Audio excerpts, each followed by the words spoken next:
evening, wherever you are watching us from. It is finally time. All of the questions we've asked will get an answer. Welcome to Melbourne. Last time we had this race as the first of the calendar was 2019. 3.2 miles of action, 14 turns, 4 DRS zones, and a top speed of 340 kilometers an hour. All right, welcome in everyone to another deep dive. Today we are going to be taking a close look at the F1 Australian Grand Prix qualifying session. You bet. Lots of articles to pull from for this deep dive. A ton of action as it unfolded at Albert Park. Yeah, it sounds like it was a wild one, and I know you've been really digging deep into these sources, so I can't wait to get your take on it.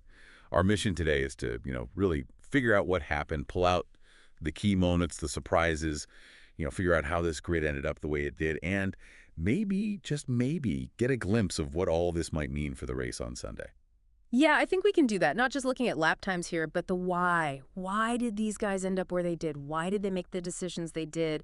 And luckily, we have got some really excellent in-depth sources here to help unpack that. Yeah, and they break it down really well. Each qualifying segment, Q1, Q2, Q3, they get into the nitty-gritty of driver performance, the strategies that the teams are using, so let's jump right in. Let's do it. Okay, so Q1, and the conditions were, well, pretty interesting right off the bat. 40 degrees Celsius track temperature, but cloudy. That always throws a bit of a curveball, doesn't it? Oh, absolutely. When you have those high track temps, but you've got cloud cover, it really makes things unpredictable. The teams have to adjust their thinking, and the drivers have to kind of feel their way through it a little bit more. Yeah, definitely adds an element of, just not knowing quite what to expect. And right out of the gate, we had Lando Norris setting a seriously fast time, even faster than last year's pole position. I saw that, yeah. Just incredible pace early on. But then, oh man, chalked off for exceeding track limits. So close yet so far. It happens, you are pushing right to the limit, sometimes just a little bit over it. But even though that lap didn't count, it was a huge statement of intent. It showed everyone that Norris and McLaren had the speed. Definitely. A real sign of things to come. Yeah. But his teammate, Oscar Piastri, didn't have quite as smooth of a start either, Yeah, he had a bit of a moment on his first attempt, went a bit wide, and you could tell it kind of rattled him a little. I bet. It's got to be tough, Home race, all eyes on you, and then you have a little wobble like that right out of the gate. Just adds that extra pressure. No doubt. Yeah. But these guys are pros, they'll bounce back. Now, while the McLarens were having their ups and downs, Fernando Alonso in the Aston Martin was looking pretty strong early on, consistently in that top 5. Yeah, Alonso looked really comfortable out there, really in the groove. Even noticed some gravel on the exit of turn 12, apparently left over from Liam Lawson's earlier excursion. Talk about attention to detail. I know, right? These guys are so tuned into the track. It's amazing. They notice every little thing. Yeah. And those little things can make a difference. A bit of gravel can really unsettle the car. Absolutely, yeah. And, Carlos Sainz in the Ferrari slotted into P7 initially. Considering some of the good practice times we were seeing from Williams, I was thinking this midfield battle was going to be an absolute dogfight. Yeah, it was shaping up that way. The top teams were, as expected, fighting for those top spots, but the midfield was really tight, really competitive, and it makes it so exciting for the fans. Anyone could end up coming out on top in that midfield battle. Absolutely. Now, something that really surprised me in Q1, and I don't know if you noticed this too, was George Russell going for the medium tires. I did, yeah. Not something you see very often in that first qualifying segment. Usually it's all about the soft tires, maximum grip to get you through. So yeah, it was an interesting choice for Mercedes, that's for sure. Yeah, for sure. What do you think the reasoning was there? Were they maybe trying to save a set of soft tires for later in the session? Or did they think the mediums were the better option in those conditions? Honestly, it's tough to say for sure without being inside that Mercedes garage. But it's definitely a strategic gamble, isn't it? Totally, yeah. The mediums do offer more durability, but the soft compound is typically the way to go if you want that ultimate one-lap pace. It could have been about managing tire allocation, but it also left them a little bit vulnerable, right? If other drivers were finding a lot of time on those softer tires, it could have backfired. Exactly. It's a risky strategy, but sometimes a bit of risk can pay off. But unfortunately, it wasn't a great session for everyone.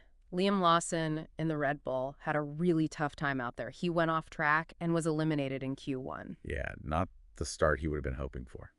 especially stepping into the Red Bull seat. That's got to be a lot of pressure. Oh, yeah, massive pressure. And to have a session like that, it's got to be a real knock to the confidence. It puts you on the back foot for the rest of the weekend, having to fight your way back from the back of the grid. Absolutely. And we also saw a bit of a shocker with Andrea Kimi Antonelli subbing for Hamilton at Mercedes, also getting knocked out in Q1. Yeah, I've got to say, I didn't see that one coming. A young driver, highly rated, lots of potential. But that just goes to show how tough F1 really is. It does. It's a completely different beast to anything else out there. And the pressure is immense. I mean, you're driving for Mercedes, one of the biggest teams in the sport, and everyone's watching you, waiting to see what you can do. Yeah, it's a lot to handle. And it's even more surprising when you see that Gabriel Bortoleto actually made it through to Q2. I mean, that was unexpected, wasn't it? He outperformed his more experienced teammate in that session. Yeah, that was a big surprise. Bortoleto really pulled one out of the bag there. Shows you that in F1, you just never know what's going to happen. And rounding out the Q1 eliminations, we had Nico Hülkenberg, Esteban Ocon, and Ollie Bierman, who was actually reporting gearbox issues. So that explains his struggles a bit. So quite an eventful Q1 overall, with some big names getting caught out and a few surprises along the way. Absolutely. It shook things up a bit, set the stage for a pretty dramatic rest of qualifying. For sure. Okay, so let's move on to Q2. This is where we often see the true pecking order start to emerge. Yeah, things get a bit more serious in Q2. The pressure ramps up. Drivers know they have to perform to make it into that top 10 shootout. And it was in Q2 that McLaren really flexed their muscles. Oscar Piastri put in the fastest time, a 1.15.4, with Lando Norris right behind him. It was like they had an extra gear, Absolutely. And from what I was reading in the articles, their car just seems to be perfectly suited to this Albert Park circuit. The aero package, the way it generates downforce, especially through those high-speed corners, it's really working for them. It certainly seemed that way, yeah. They looked untouchable, but it wasn't all smooth sailing for everyone in Q2, was it? No, definitely not. Alonso, after that strong Q1, was actually on a really quick lap early in Q2. 2 super fast sectors and then... Oh, yeah, that Trolazzo. I read about that. Basically a big snap of the rear end, right? Yeah, exactly. Lost the rear end going into turn 10, ended up in the gravel. And to make matters worse, Carlos Sainz had a bit of a moment at turn 10 as well, one a bit wide. Both drivers had to pit for checks after that. I bet that was frustrating. Not only do you lose track time, but then you've got that worry in the back of your mind, wondering if there's any damage to the car. Exactly. It throws you off your rhythm, and you're watching the clock tick down, knowing you need to get back out there and put in a fast lap. While all this was going on, Max Verstappen, who seemed to be taking it easy in Q1, really put the hammer down. He topped the timesheets early on with a 1.15.688, reminded everyone that Red Bull was still a force to be reckoned with. Oh, yeah. Verstappen's always there, isn't he? Lurking in the background, waiting to pounce. Yeah. And then, just when you thought things couldn't get any more dramatic, Lewis Hamilton spins, causes a brief yellow flag, throws everyone's plans up in the air. Oh, yeah. That was a heart-stopping moment. You never want to see a driver spin, but especially not in qualifying when everyone's on a hot lap. It disrupts the flow, adds to the pressure. And for some drivers, it can be really costly. Yeah, and unfortunately for Alonso, it was pretty costly. He just couldn't recover from that earlier Trolazzo, couldn't improve on his Q1 time, and ended up getting eliminated in P12. Ah, man, that's got to be tough, especially after that really strong start in Q1. It seems like that incident really shook him up, maybe knocked his confidence a bit, and sometimes even a small off can upset the car's balance, It might not seem like much, but it can make a difference. Yeah, the margins are so fine in F1, a tiny error can have huge consequences. But while it was a disappointing end for Alonso, Carlos Sainz managed to bounce back from his earlier wobble. He improved his time and secured a spot in Q3, ending up in P7. Yeah, good recovery from Sainz. Shows his resilience.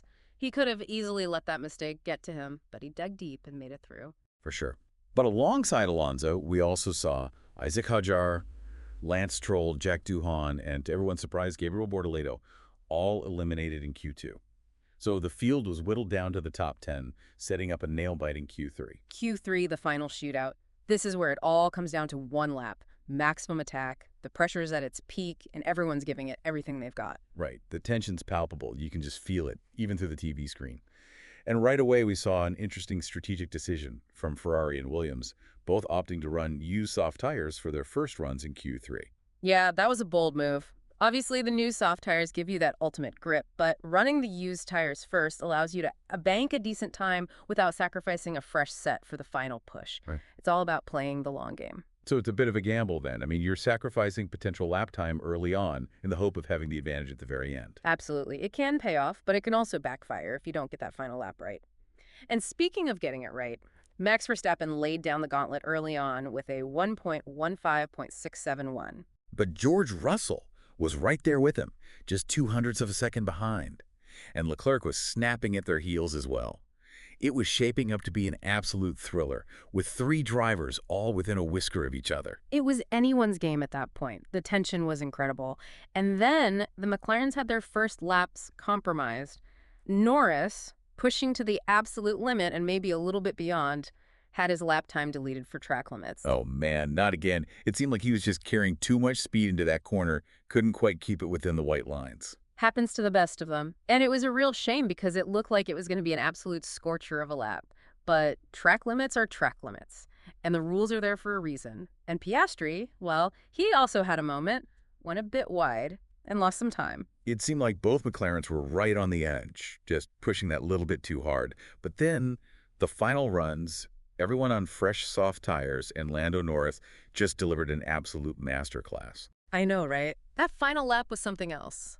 A 1.15.096. It was pure perfection. He nailed every corner, squeezed every ounce of performance out of that car. He did. It was breathtaking, almost a 1/10 of a second clear of his teammate Piastri. Oh. Incredible, and neither Verstappen nor Russell could improve enough to challenge them. They were quick, don't get me wrong, but Norris was on another level. He was. It was like he was in a league of his own. And Carlos Sainz, well, he ended up down in P10. Yeah. Not quite where Ferrari would have hoped to be, but still a decent recovery after that earlier off in Q2. Yeah, Sainz did well to get into Q3 at all, considering that incident, but I think Ferrari were expecting a bit more, based on some of their preseason testing times. Yeah, I think you're right. It's clear they've got some work to do if they want to challenge for the championship this year. Okay, so the final top 10 for the grid. Yeah. Norris on pole, Piastri alongside him, then Verstappen, Russell, Tsunoda. A really impressive performance from him, by the way. Oh, yeah. Tsunoda was on fire today. Oh. Really showed what he's capable of. Then it's Albon, another strong showing, from Williams, Leclerc, Hamilton, Gasly, and finally Sainz rounding out the top 10. A really interesting grid, I think. Some surprises in there for sure. And it's going to make for a fascinating race on Sunday. Absolutely. Now, let's hear what the drivers had to say about their qualifying sessions. I know you've got some great quotes from the articles. Yeah, I do. Lando Norris, as you can imagine, was absolutely buzzing. He said it was the perfect way to start the year, and I don't think anyone would disagree with him there. He praised the car, talked about how fast it was, but also acknowledged how tough it was to put that final lap together, especially after having that earlier lap time deleted. I bet. The pressure must have been immense. Oh, yeah, for sure. And Piastri, well, he was happy to be on the front row, obviously, especially at his home race. But you could tell he was a little bit disappointed not to be on pole. He mentioned a lockup in the final sector that cost him some time, and you could see that he was already analyzing his performance, looking for ways to improve. Yeah, these guys are never satisfied, are they? Always striving for perfection, even when they're on the front row. And what about Verstappen? He wasn't too downbeat about finishing third, was he? No, not really. He actually said that yesterday it had been pretty tough for them, so to be starting third was a good result. But he was also honest about the gap to the McLarens, saying it was too big, and he mentioned tire overheating being a problem. So it sounds like Red Bull have got a bit of work to do to catch up. Yeah, it sounds like. And Sainz, well, he was just happy to have made it into Q3 after that spin in Q2. He said it was a success for him to be starting in the top 10. So I think he was just trying to manage expectations a bit. Yeah, probably. It's clear Ferrari are not quite where they want to be at the moment. But hey, it's a long season and they've got time to improve. And Alonso, well, he wasn't quite as happy as some of the other drivers, was he? No, he didn't sound too pleased. And the commentary from F1 blogs suggested that Aston Martin might be struggling a bit this weekend and that they're really relying on Alonso's experience and talent to get the most out of the car. Yeah, it does seem that way. Alonso himself mentioned a lot of gravel on the track, especially at the exit of turn 12, and it sounds like they might have some setup issues to sort out. Okay, so let's take a step back and look at some of the key takeaways from qualifying. Obviously, the big story is McLaren's dominance. They were in a class of their own out there, and that front row lockout is a real statement of intent. Absolutely, and it confirms what a lot of people were saying before the season started. McLaren have made a huge step forward, and they're going to be a force to be reckoned with this year. And Norris's performance in particular, wow, he was just on another planet. He was. And then we have Williams quietly putting in a really strong performance. Albon qualifying 6th, ahead of both Ferraris. That was a real surprise, wasn't it? Yeah, it was a great result for Albon and for Williams. It shows that they've made progress over the winter and that they could be a real threat in that midfield battle this year. For sure. And another surprise was Tsunoda qualifying 5th in the RB. He was even ahead of both Ferraris. That's a great result for him. And it suggests that RB have also made a good step forward. Yeah, definitely. Tsunoda drove brilliantly, and it's clear that RB have a quick car this year. Yeah, I'm really interested to see how they get on in the race. And speaking of Ferrari, their performance was a bit of a letdown, wasn't it? Yeah. Leclerc 7th, Sainz 10th, not what they would have been hoping for. No, definitely not. They just didn't seem to have the pace to match Red Bull or McLaren. And Antonelli's elimination in Q1 was a bit of a shock as well, wasn't it? Yeah, it was. A tough debut for him. But as we said earlier, F1 is incredibly tough, and it takes time to get up to speed. And finally, something else to keep in mind for the race, there's a chance of rain. Oh, yeah, that's right. I'd almost forgotten about that. That could really throw a spanner in the works, couldn't it? Absolutely. If it rains, it could completely change the complexion of the race. Mhm. So we'll have to wait and see what happens. Yeah, it's going to be fascinating to see how it all unfolds. Okay, so that's our deep dive into the Australian Grand Prix qualifying session. McLaren are looking strong, but anything can happen in the race. That's right. Verstappen will be looking to bounce back. Ferrari will be hoping to move up the order, and Williams will be aiming to build on their impressive qualifying performance. It's going to be a thrilling race, that's for sure. And who knows, maybe we'll see a few more surprises along the way. I wouldn't bet against it. F1 is always full of surprises. All right, everyone.